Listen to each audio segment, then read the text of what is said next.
Hey, can I get you a drink? I mean, কি খাবেন আপনি? কেন? তুমি waiter? By the way, I'm Saurabh. আর আপনি? দেখো, যদি তুমি এই পৃথিবীর একটাই ছেলে হতে তবুও আমি তোমাকে ইন্টারেস্ট দেখাতাম না। তাই এই নামটাম জিজ্ঞেস করে টাইম ওয়েস্ট করো না। হ্যালো হ্যালো,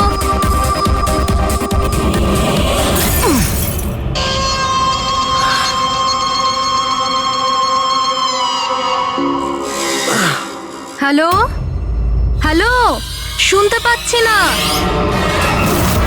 জোরে বল। আরে কিচ্ছু শুনতে পাচ্ছি না।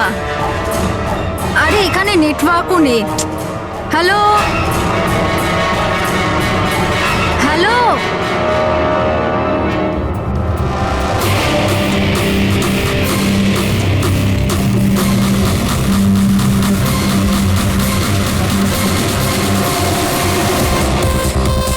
Can you hear me? Tanisha,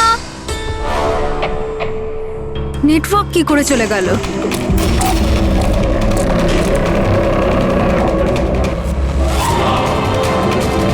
phone কেন লাগছে না?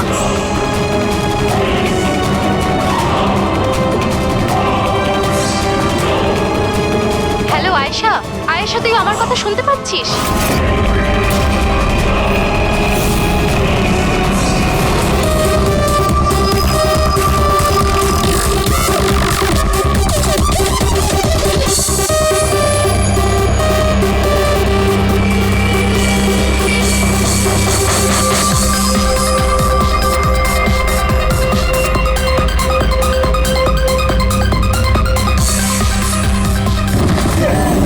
আরে কি হলো? কি আয়েশা!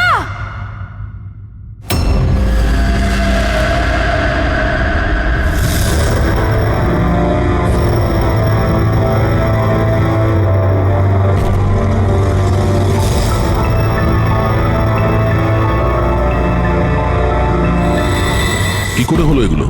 হ্যাঁ, জানি না স্যার এসব কি করে হলো। ও কল অ্যাটেন্ড করার জন্য বাইরে গেছে, আর যখন ফিরলো তখন তুমি ছাড়া আর কে কে বন্ধু আছে আয়েশার এখানে?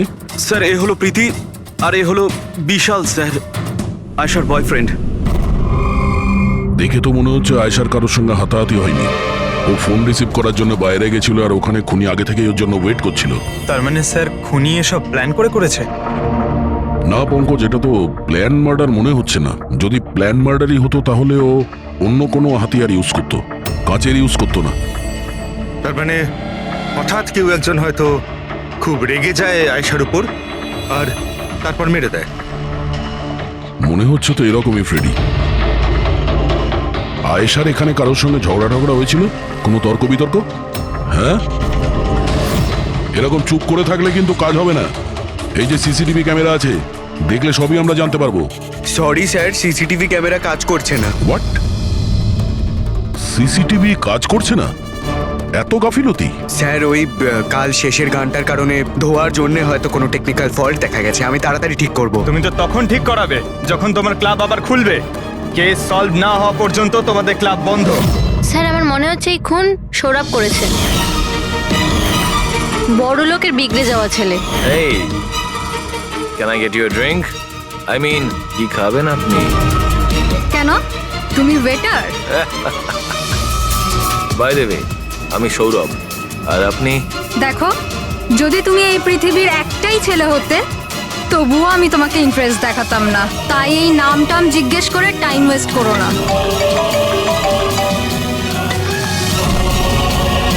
যখন আয়েশাকে উত্তর দেয়নি তখন ও রেগে পিছন পিছন বাইরে গেল। সৌরভ কোথায়? স্যার ও তো নেই। তোমাকে বলেছিলাম না আমি, কেউ এই ক্লাব থেকে বাইরে যাবে না। স্যার যেতে দিইনি আমি। হয়তো ও অপরাধ করার পরেই পালিয়ে গেছে, আয়েশার ভেতরে আসার আগেই। এই আয়েশা আর সৌরভ বাইরে কোন দিকে গেছিল? স্যার ওইদিকে।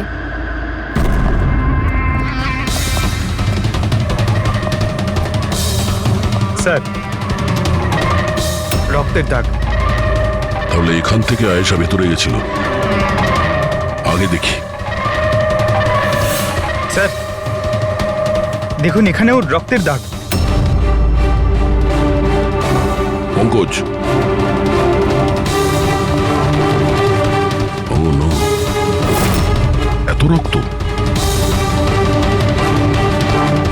মাছের টুকরো। মনে হচ্ছে আয়েশার ওপর হামলা এখানেই হয়েছে। স্যার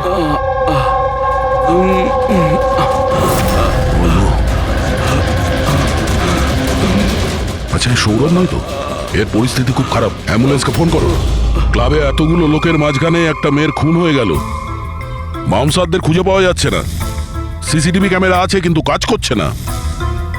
তার থেকেও বড় কথা, এখানে কেউ কিছু হতে দেখেনি। কি অদ্ভুত ব্যাপার না? আয়েশা এভাবে আমাকে ফেলে রেখে যেতে পারে না, আমাদের এখানে আসাই উচিত হয়নি। প্লিজ ডোন্ট ক্রাই, নিজেকে এভাবে দোষ দিও না। ডোন্ট ওয়ারি, সব ঠিক হয়ে যাবে। আপনার বান্ধবীর এখানে খুন হয়েছে আর আপনার এই ব্যবহার? হ্যাঁ, এতক্ষণ ধরে এখানে যা হয়েছে তাতে মনে হচ্ছে যে খুনি এখানে আয়েশাকে মারার উদ্দেশ্য তো এসেছিল না, রেডি হয়ে আসেনি। এখানেই ক্লাবে এমন কিছু হয়েছে যার জন্য ও রেগে গিয়েছিল, আর তাই ও আয়েশাকে খুন করে দিয়েছে, আর তার সাথে সৌরভের ওপরও হামলা করেছে। আমার মনে হচ্ছে যে ওই খুনি আপনাদের মধ্যে কেউ একজন। ফ্রেডি, পঙ্কজ, এখানে যত লোক আছে তাদের সবার ডিটেলস নাও। মাফ করবেন রাইমা, আমি নিজের দিক থেকে অনেক চেষ্টা করেছি, কিন্তু এখন এর থেকে বেশি সাহায্য আর করতে পারবো না। ইটস ওকে ডক্টর, আপনার যা করার ছিল আপনি সবকিছু করেছেন, আর আমরা এর বেশি আর কি করতে পারি?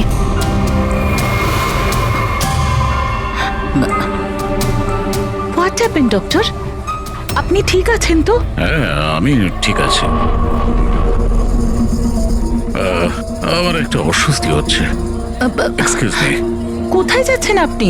আমি ওয়াশরুম থেকে আসছি। তানিশা, আয়েশার মৃত্যুর আগে তোমার সাথে ওর ফোনে কথা হয়েছিল তাই না? আচ্ছা, ওই ফোন কলের ব্যাপারে আমাদের কিছু ডিটেলে বলতে পারবে? স্যার, ডিস্কোতে খুব জোরে মিউজিক বাজছিল বলে আমি বেশি কিছু শুনতে পাইনি। হ্যাঁ, কিন্তু আমি ওকে এটা বলতে শুনেছিলাম, কি হয়েছে বলো না, কি হয়েছে? তোমার কি খুব কষ্ট হচ্ছে? ডাক্তারের কাছে নিয়ে যাব? এটা তুমি কি করছো? মানে আয়েশা এইসব কথা ওই খুনির সঙ্গে বলছিল? স্যার, এর থেকেও বেশি অবাক হওয়ার বিষয় এটাই যে আয়েশার খুনি ওকে বলছিল এখান থেকে পালিয়ে যেতে। আশ্চর্য ব্যাপার, খুনি আয়েশাকে পালিয়ে যেতে বলছিল অথচ আয়েশা খুনির চিন্তা করছিল। আচ্ছা, তুমি একটা কথা বলো তো, তুমি ওই ভয়েসটা চিনতে পারবে যার সাথে আয়েশা কথা বলছিল? না স্যার। স্যার, কিন্তু খুনি যখন আয়েশার ব্যাপারে এত চিন্তা করছে তাহলে ওকে মারলই বা কেন? সেটাই তো, খুনি ভিকটিমের চিন্তা করছিল আর ভিকটিম খুনির চিন্তা করছিল।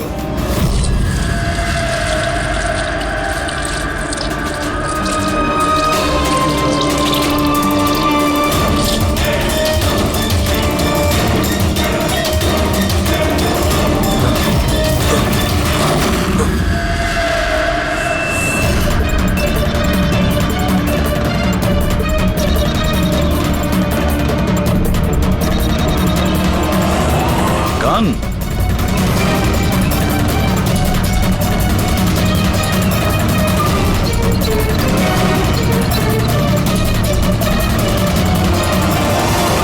স্যার, ওর যেখানে গুলি লেগেছে সেটা ছাড়া ওর শরীরে আর কোথাও আঘাতের চিহ্ন নেই। মনে হচ্ছে খুনি হঠাৎ এখানে এসে ওর উপরে গুলি চালিয়ে দিয়েছে। এরকম হতেই পারে। এই দেখো, এখানেও রক্ত। একটা কথা বুঝতে পারছি না স্যার, খুনি গানটা এখানে ফেলে রেখে গেল কেন? ও তো নিজের সঙ্গে গানটাকে নিয়েও যেতে পারত। সেটাই তো আশ্চর্য ব্যাপার যে খুনি এই গানটা এখানে এই ক্রাইম স্পটে কেন রেখে গেছে?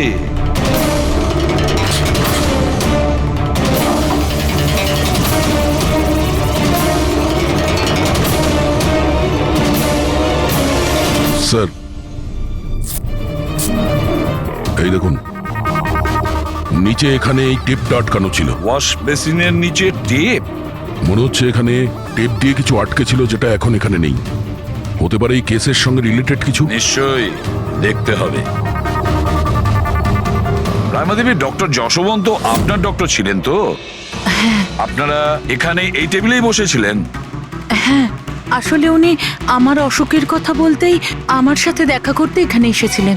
খুব ভালো মানুষ ছিলেন উনি। আজ যখন আপনি ওর সঙ্গে কথা বলছিলেন আপনার কি মনে হয়েছিল যে কোনো ব্যাপার নিয়ে ও একটু ডিস্টার্ব ছিল? ডিস্টার্ব তো নয়, কিন্তু হ্যাঁ, হঠাৎ করে ওনার শরীর খারাপ হয়ে গিয়েছিল আর উনি এক্সকিউজ মি বলে ওয়াশরুমে চলে গিয়েছিলেন। আমি তো ভাবতেই পারিনি যে এরকম একটা ঘটনা ঘটবে। স্যার, হ্যাঁ, এ হলো এই কফি শপটার ম্যানেজার। এখানকারও সিসিটিভি ক্যামেরাগুলো কাজ করছে না। স্যার 2 ঘন্টা আগেও তো কাজ করছিল, কিন্তু হঠাৎ করে টেকনিক্যাল প্রবলেম হয়ে যায়, সেই জন্য ইঞ্জিনিয়ারকে ডেকেছি আমরা।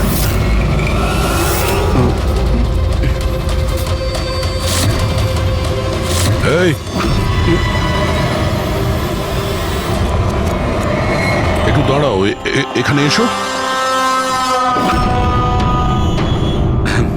হ্যালো স্যার, কেমন আছেন? আমার অবস্থা ছাড়ো, নিজেরটা বলো। তোমরা দুজনে এখানে কি করছো? এমনি ঘুরতে এসেছিলাম।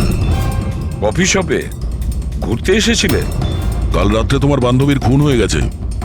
তোমার দ্বিতীয় বন্ধুর কেঁদে কেঁদে অবস্থা খারাপ, আর তোমরা দুজনে এখানে এই কফি শপে আড্ডা মারতে এসছো? এখানেও একটা খুন হয়েছে। বিষয়টা কাকতালীয়, তাই না?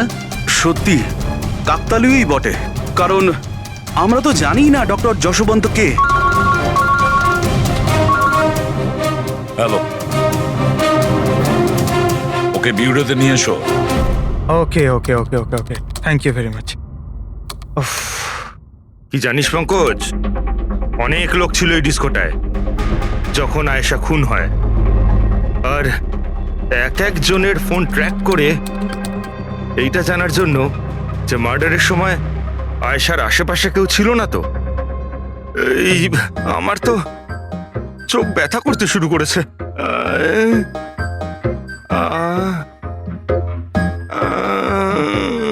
আরে স্যালাডগুলো চোখে লাগানো বন্ধ করুন ফ্রেডি স্যার, আরো কত লোকের নাম্বার ট্রাই করতে হবে, কাজ করুন। ভগবান। সৌরভ, এখন তোমার শরীর কেমন? শরীরের আঘাত না হয় আজ নয় কাল ঠিক হয়েই যাবে স্যার, কিন্তু যা আমি ওই দিন দেখলাম সেটা হয়তো সারা জীবন কোনোদিনও ভুলতে পারবো না আমি। না আমি ওই পাবে যেতাম, আর না আমি আয়েশার চিৎকার শুনতে পেতাম। কিন্তু আয়েশার পিছন পিছন তো তুমি গিয়েছিলে, ও তোমার সঙ্গে ভালো করে কথা বলেনি সেই জন্য। এই কথাটা সত্যি স্যার যে আমি আয়েশার পেছনে গিয়েছিলাম, কিন্তু আমি যখন ওকে ড্রিঙ্ক অফার করলাম ও বারণ করে দিল স্যার। ইনফ্যাক্ট ও আমার ইনসাল্টও করলো স্যার, তাই আমার খুব খারাপ লেগেছিল স্যার, আর তাই আমি ওর পিছু নিয়েছিলাম। ও মাই গড, কে করলো এইসব কিছু? চলো তোমাকে আমি হসপিটালে নিয়ে যাই। হেই দাঁড়াও, আরে দাঁড়াও। আর তারপরে? স্যার আমার এখনো মনে আছে যখন আমি ওর রিস্টটা ধরেছিলাম স্যার, সেটা একেবারে নর্মাল ছিল না, ওটা নর্মাল মানুষদের রিস্ট ছিলই না। আমার খুব অদ্ভুত ফিল হয়েছিল স্যার।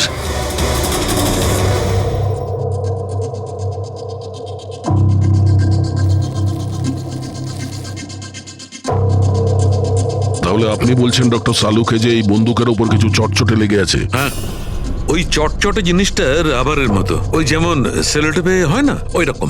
সেলোটেপ গান? ও, তাহলে খুনি আগে থেকেই ওয়াশ বেসিনের নিচে গানটাকে লুকিয়ে রেখেছিল। তাহলে এই মার্ডার একটা প্ল্যান মার্ডার ছিল। হ্যাঁ, কিন্তু এই বন্দুকটা যেটা দিয়ে ভিকটিমকে খুন করা হয়েছে আর এই কাঁচ যেটা দিয়ে আয়েশাকে খুন করা হয়েছে, এই দুটোতেই কোনো ফিঙ্গারপ্রিন্টস পাওয়া যায়নি। কিন্তু ভাই, এই কাঁচটার টুকরোর ওপর একটা বিশেষ ধরনের কেমিক্যাল লেগে আছে, যেমন ধরো প্লাস্টিক কেমিক্যাল। এখন কেন লাগানো ছিল, কি লাগানো ছিল সেটা জানতে হবে, কিন্তু এই দুটো কেমিক্যালই এই বন্দুকটাতেও লেগে আছে, দুটোতেই। ডক্টর সালুকে, আপনি তো বলছিলেন এই গানের মধ্যে ওই সেলোটেপের গাম লেগেছিল। সেটা তো ছিলই, তাছাড়া কেমিক্যালও আছে। ওটা ছাড়া এই কেমিক্যালও আছে? তার মানে এই দুটো মার্ডার, এদের দুটোর মধ্যে কোনো কানেকশন আছে? আর জুবিন আর প্রীতির ওই ক্রাইম সিনে থাকা কোনো কাকতালীয় ছিল না? একদম, তুমি একদম ঠিক বলছো দা। তোমার কথা আরো একটা জিনিস প্রমাণ করছে, এই দুটো লাশের উপরই আমি তেলের মতো ফেরোমন পেয়েছি। ফেরোমনস মানে ওই কেমিক্যাল যার থেকে গন্ধ আসে? হ্যাঁ, এই দুটো ভিকটিমেরই এদের দুজনের লাশের মধ্যে একই রকম গন্ধ। একটা ব্যাপার পরিষ্কার, হয়তো দুজনে একই রকম পারফিউম লাগাতো, বা দুজনের খুন একজনই করেছে। জেনারেলি একজন মহিলা লেডিস পারফিউম লাগায়, আর একজন পুরুষ জেন্টস পারফিউম। কিন্তু এই দুজনেই একই রকমের পারফিউম লাগিয়েছে, চান্সটা একটু কম। তার মানে এই দুজনের খুনি একজনই। আয়েশার মৃত্যুর ব্যাপারে দুটো কথা জানা গেছে। এক, ওর বন্ধু তানিশা বলেছে, আর দ্বিতীয়টা সৌরভ বলেছে। তানিশার কথা অনুযায়ী যে খুনি আয়েশাকে ওই পাপ থেকে পালিয়ে যেতে বলেছিল। পৃথিবীতে এমন কোন খুনি আছে সে যাকে খুন করতে গেছে তাকেই সে বলছে যে তুমি এখান থেকে পালিয়ে যাও? তাহলে খুন করতে গিয়েছিল কেন? না না না না না না, গোলমাল আছে, নিশ্চয়ই কোনো গোলমাল আছে। আর স্যার ওই দ্বিতীয় কথা কোনটা? আর একটা কথা সৌরভ বলেছে। সৌরভ বলেছে যে খুনির কবজি কেমন যেন অদ্ভুত ছিল, সাধারণ মানুষের মতন ছিল না ওর কবজি। হয়তো কবজিতে রিস্ট ওয়াচ কিংবা ব্রেসলেট ছিল। ফেডরিক, বুদ্ধিটাকে একটু কাজে লাগাও, বুঝেছো? স্যার, হ্যাঁ? স্যার দুটো ক্রাইম সিনেই একটা নম্বর কমন। সেটা কার? আয়েশার বয়ফ্রেন্ড বিশালের স্যার। বিশাল? বিশাল? এই বিশালকে তো কফি শপে দেখাই যায়নি, তাহলে কফি শপে গেল কখন? রায়মা দেবী, আপনি আর এখানে? স্যার এটা আমারই বাড়ি, কিন্তু আপনারা এখানে ওনাকে কি খুন করেছে সেটা জানতে পেরেছেন? রাইমা, এরা কারা? CID officers. আপনারা প্লিজ ভেতরে আসুন, প্লিজ কাম। সিআইডি? আর স্যার ইনি আমার হাজবেন্ড, আর এ আমার ছোট ছেলে সন্দীপ। আর বড় ছেলে বিশাল, সে কোথায়? কিন্তু কি হয়েছে স্যার? দেখুন, আসলে ব্যাপারটা হলো ডক্টর যশবন্ত আর আয়েশার খুনে আমাদের মনে হয় হয়তো বিশালের কোনো হাত আছে। এ আপনি কি বলছেন? অভিযোগ প্রমাণিত হয়নি, কাউকে গ্রেপ্তার করতে পারেননি, তো যে কোনো কাউকে ফাঁসিয়ে দেবেন? দেখুন, সিআইডির কাজই হচ্ছে অপরাধী পর্যন্ত পৌঁছানো, নাকি কোনো নিরপরাধীকে ধরে এই কেসটা বন্ধ করে দেওয়া। আপনি দয়া করে একটু বিশালকে ডাকবেন। দাদা খুন করতেই পারে না, আপনারা দয়া করে ওকে ধরে নিয়ে যাবেন না।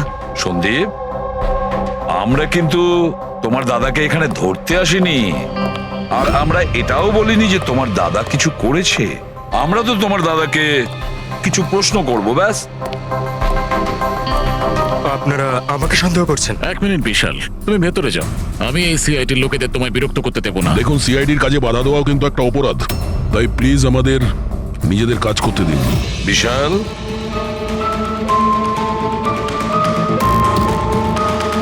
ডক্টর যশবন্ত খুন হয়েছেন ওই ক্যাফেতে, আর তুমি সেই মুহূর্তে ওই ক্যাফেতে ছিলে। কেন, কিসের জন্য গিয়েছিলে ওখানে তুমি? স্যার, আমি তো ওখানে জুবাইনার প্রীতির সাথে দেখা করতে গেছিলাম। আমি জানতাম না যে আঙ্কেল ওখানে হঠাৎ মায়ের সাথে দেখা করতে আসবেন।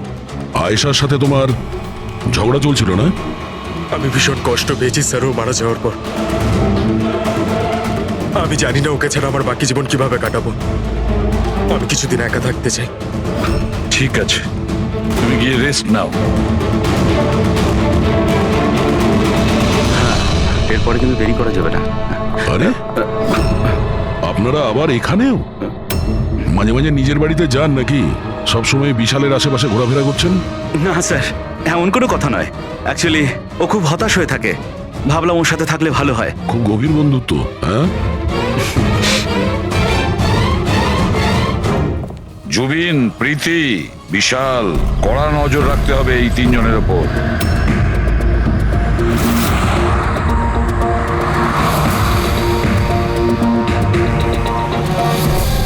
তিনজনের বাড়িতে এমন ক্যামেরা ফিট করেছি না স্যার, একটা মাছি ঢুকলেও সব টের পেয়ে যাবো আমরা। তুই যাই বলিস, কাজের লোক, দুধওয়ালা আর সবজিওয়ালা এদের মাধ্যমে গোপন ক্যামেরা বসাবার আইডিয়াটা কিন্তু দারুণ ছিল। ভালো ছিল না, কিন্তু আমার ছিল না, দয়া স্যার ছিল। আচ্ছা, হ্যাঁ, আর উনি আমাদেরকে এখানে বসিয়ে দিয়েছেন যাতে আমরা এখানকার সিসিটিভি ফুটেজ চেক করতে পারি।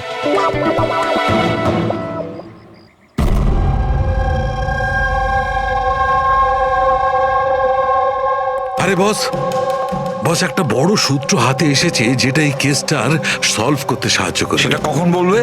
আরে বলছি তো। আরে তাহলে বলো তাড়াতাড়ি। আরে ভাই, নিঃশ্বাস তো নিতে দাও। তোমার মনে আছে ওই যে ভাঙা কাঁচের টুকরোটায় আমি প্লাস্টিক কেমিক্যাল পেয়েছিলাম? হ্যাঁ ডক্টর সালুকে, কি ওই কেমিক্যালটা? ওটা হচ্ছে গ্রাফিন, যেটা নকল চামড়া, আর্টিফিশিয়াল স্কিন বানানোর কাজে লাগে। Artificial skin, aesthetic skin, aesthetic skin, aesthetic. দয়া, মনে আছে সৌরভ কি বলেছিল? যে খুনির হাতের ওপর ও অদ্ভুত কিছু দেখেছিল। Aesthetic skin, aesthetic arm. তাহলে কি এই খুন কোনো রোবটের মাধ্যমে হয়েছে? মানে খুনির ওইভাবে সাহায্য চাওয়া এটা তো নয় যে এই খুনটা আনইনটেনশনালি হয়েছে, না চাইতে? না দয়া, অনিচ্ছাকৃত খুন এভাবে হতে পারে না। আর রইল কথা রোবোটিক আর্মের। এই রোবোটিক আর্ম তো কারোর কথা মতোই চলতে পারে, তাই না? আচ্ছা সালুকে, এমন কোন লোক আছে যে এই রোবোটিক আর্ম বলো, অস্থেটিক আর্ম বলো বা রোবোটিক আর্ম বলো, এই সব কিছুর ব্যাপারে খুব ভালো রকম দখল আছে? হ্যাঁ আছে তো, ডক্টর জাসমিন। তাহলে দেখা করা যাক ওই ডক্টরের সঙ্গে।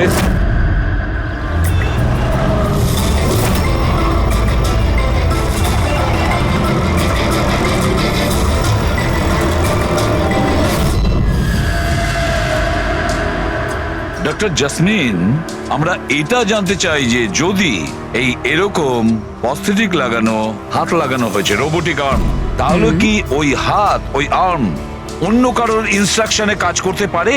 মানে নকল হাত লাগানো হয়েছে একে, কিন্তু এই হাত দিয়ে কি কাজ করাতে হবে তার কন্ট্রোল এর কাছে নেই, বিয়ের কাছে আছে, তাই তো? কারণ আমাদের সন্দেহ হচ্ছে যে খুন নিজের ইচ্ছায় করছে না, কেউ ওকে দিয়ে করাচ্ছে। স্যার, এটা শুনে যতটা কঠিন মনে হচ্ছে আসলে ততটা কঠিন নয়। হ্যালো, দামিনীকে একটু ভেতরে পাঠাও। হ্যাঁ, সেই রুগীটাই যার কাল টেস্ট হয়েছিল। রুগী?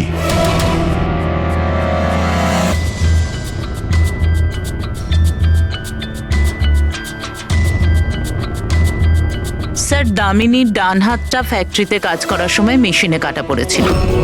হ্যাঁ স্যার, মেশিনে আমার হাত ঢুকে গিয়েছিল। তাই জন্য ওকে নকল হাত লাগিয়েছি, যার কন্ট্রোল মানুষের ব্রেনের দ্বারা হয়। একটা নকল হাত মানুষের মাথা দিয়ে কাজ করছে কি করে? স্যার, সায়েন্স খুব উন্নতি করেছে।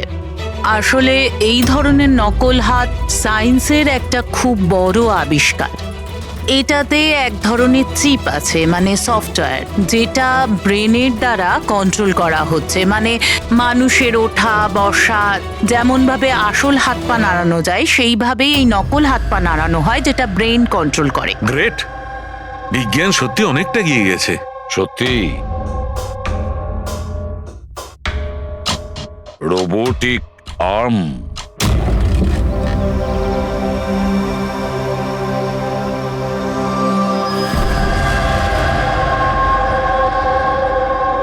বাই।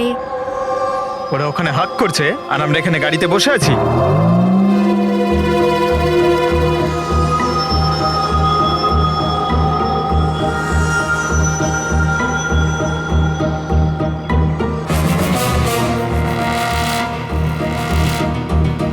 ফ্রেডি স্যার, এই বিশাল তো প্রীতির বাড়িতে যাচ্ছে।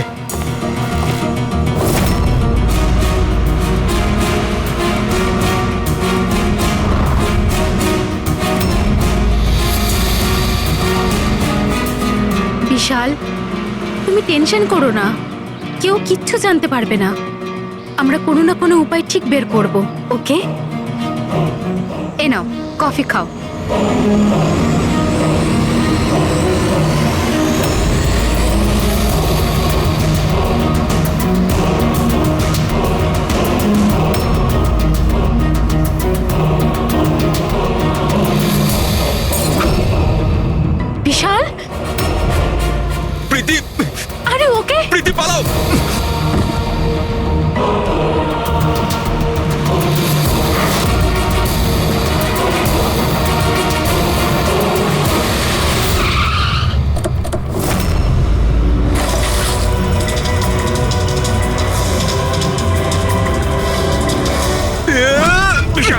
না বিশাল ছাড়ো।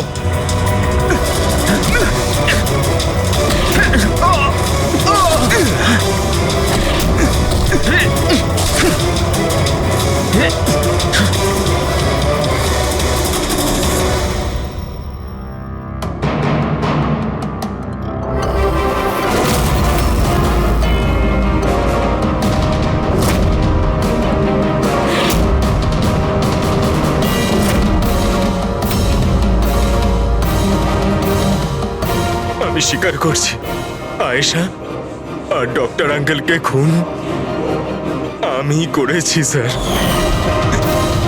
তুমি এখানে কি করছো? কি হলো? কি হচ্ছে এটা? আমি বুঝতে পারছি না কি হচ্ছে আমার হাতে। কিছু প্রবলেম? কি হচ্ছে বলছো না কেন কিছু? ডাক্তারের কাছে নিয়ে যাব? এটা কি করছো? এটা কি করছো? আয়েশা পালাও এখান থেকে, পালাও, আমি বলছি তোমাকে পালাও আয়েশা।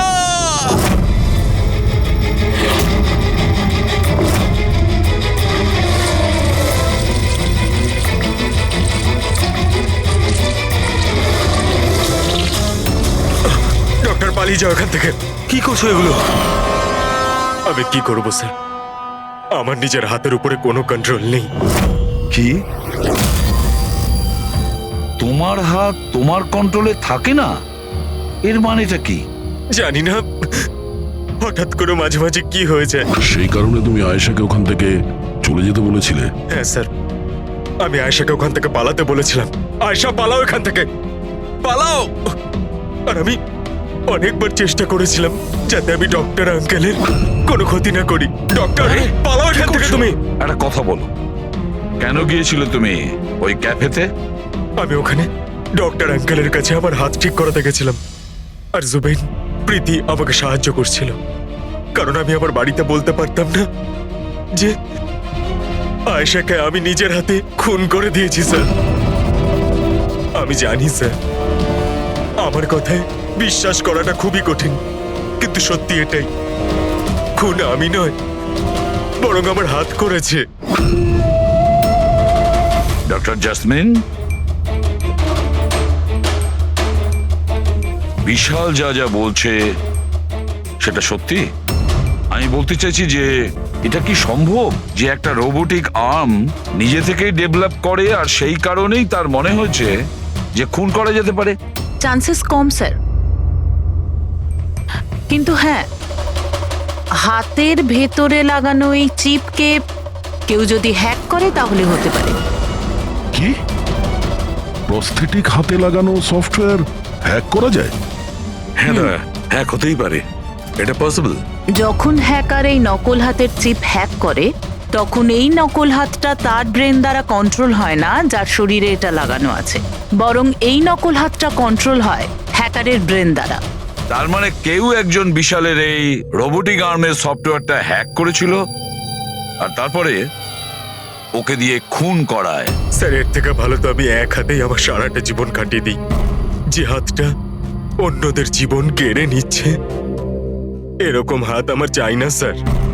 বিশাল একটা কথা বলো, তোমার এই হাত তোমাকে বলছে যে সেই কাউকে মারতে চায়, তখন তুমি কি ভাবো? তখন তোমার মনের অবস্থা কি হয়, কি চলে তোমার মাথার ভেতরে? স্যার, 2-3 মিনিট সময় লাগে। আমি পুরোপুরি ভাবে চেষ্টা করি আমার হাতকে কন্ট্রোলে আনার, কিন্তু 2 মিনিট পর আমার হাতই জিতে যায় স্যার।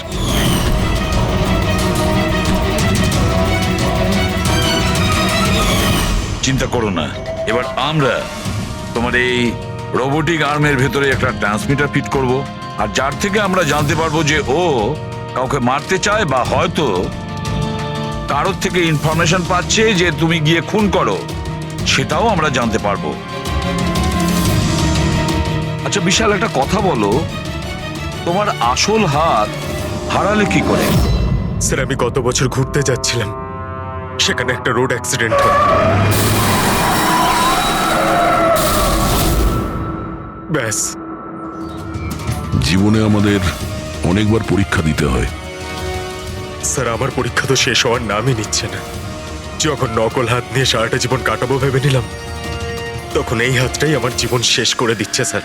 বিশাল, আমরা তোমাকে কথা দিচ্ছি, না তো তোমার একটা হাত দিয়ে জীবন কাটাতে হবে, আর না তো ওই আসল অপরাধী স্বাধীনভাবে ঘুরতে পারবে।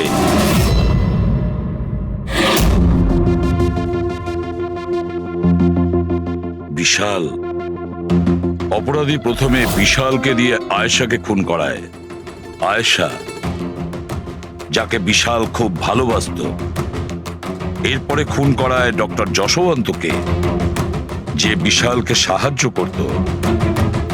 এরপরে প্রাণ নিতে চেষ্টা করে প্রীতির, যে বিশালের বন্ধু ছিল। এরা প্রত্যেকেই হলো বিশালের শুভাকাঙ্ক্ষী, আর এরা প্রত্যেকে বিশালের আপনজন।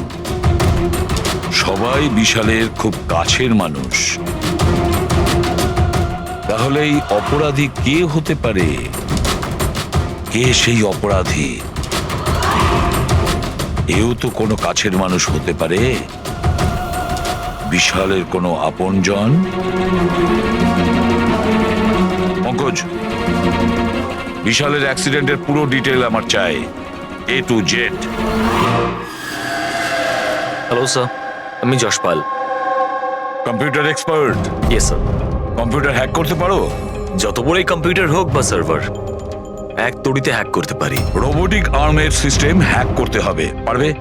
নিশ্চয়ই স্যার, পারবো। এতে সবকিছু পেয়ে যাবে। হয়ে যাবে স্যার। আর এটার জন্য আমি ট্রেস রাউটিং এর ইউজ করব। সেটা আবার কি? হ্যাঁ স্যার, এই টেকনোলজিটার সাহায্যে বিশালের আশেপাশে প্রত্যেকটা কম্পিউটারকে আমি দেখতে পাবো। মূলত মেশিনের মধ্যে যে হোস্ট নেম আর অ্যাড্রেস থাকে সেটাকেই হ্যাক করতে হয়। আচ্ছা। আর ট্রেস রাউটিং এর সাহায্যে আমরা শহরের যে কোনো জায়গায় বসে থাকা যে কোনো হ্যাকারকে খুব ইজিলি খুঁজে বের করতে পারবো। ফ্যান্টাস্টিক। আর যে বিশালের রোবোটিক আর্মের সিস্টেম হ্যাক করেছে, এবার আমরা ওর সিস্টেমকে হ্যাক করব।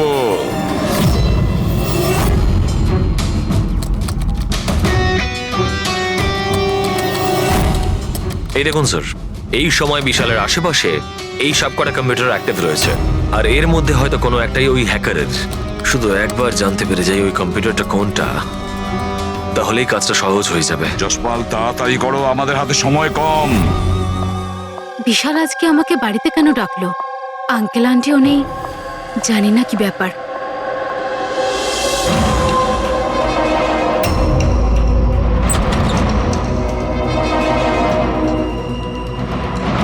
বিশাল,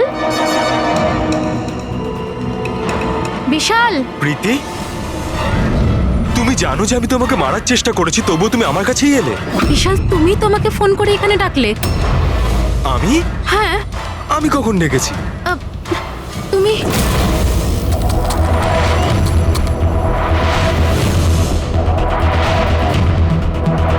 no!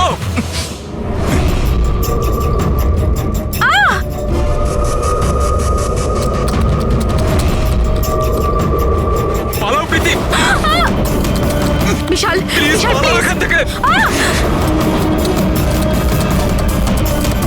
Vishal, please! Vishal, Vishal, please!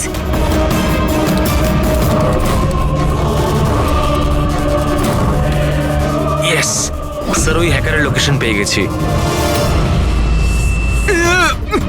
বিশাল!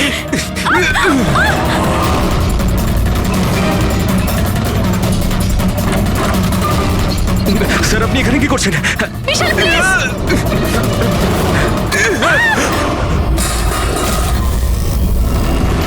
অনেক হয়েছে হ্যাকিং।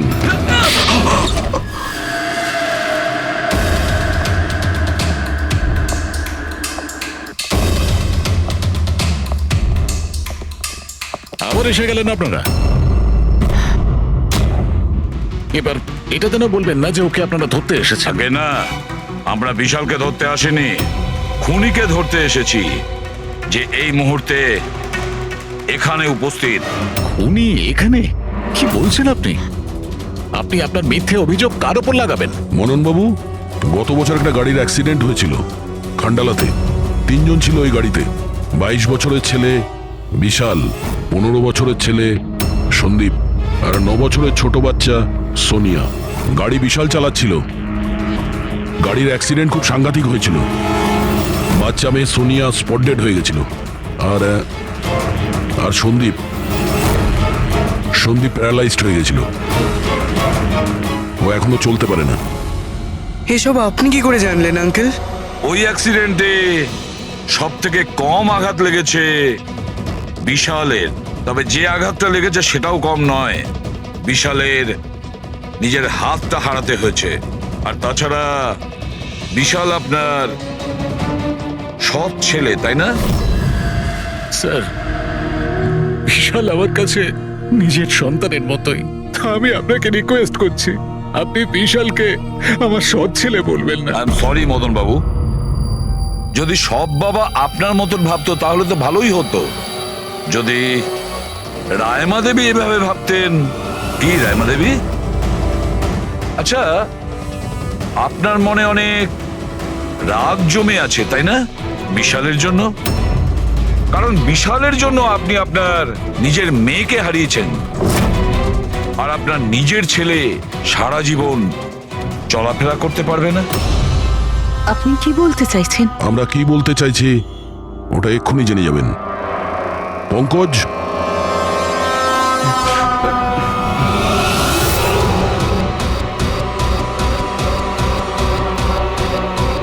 সরি আন্টি, কিন্তু আমি ওদের সবকিছু বলে দিয়েছি যে আপনার বলার জন্যই আমি এসব করেছি। আমি ওই সফটওয়্যারগুলোকে হ্যাক করেছিলাম, আর আমি সব জায়গার সিসিটিভিগুলোকে হ্যাক করে বন্ধ করে দিয়েছিলাম।